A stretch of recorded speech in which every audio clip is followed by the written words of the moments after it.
In today's video, I'm going to teach you how to download a Google Drive video on iPhone. If you have a video stored in Google Drive and you want to save it to your iPhone, there are a few easy ways to do it. The best method depends on where you want the video to end up. You can save it directly to your Photos app, save it to the Files app, or make it available offline inside Google Drive for quick access later. I'll walk you through each option so you can choose the one that works best for you.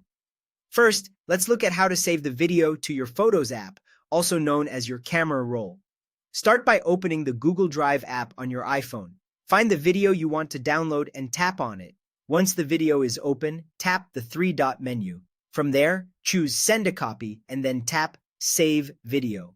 After a moment, the video will download and should appear in your Photos app. If you don't see it right away, check the Recents album, since that's often where newly saved videos appear first. Now, if you're working with a larger video, saving it to the Files app is usually the better option. Open Google Drive and find the video you want. Tap the three dots next to the video, then choose Open in or Send a Copy, depending on what appears on your screen. After that, select Save to Files.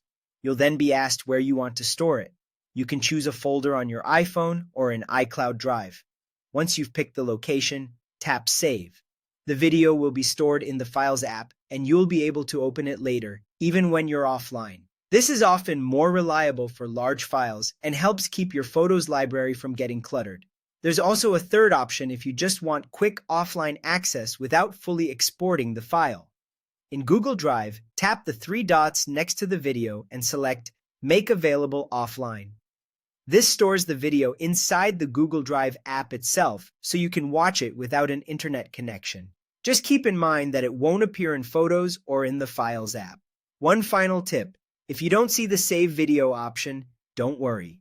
Just use Save to Files instead. Also, remember that large videos can take a little time to download depending on your Wi-Fi speed and available storage, and that's how to download a Google Drive video on iPhone.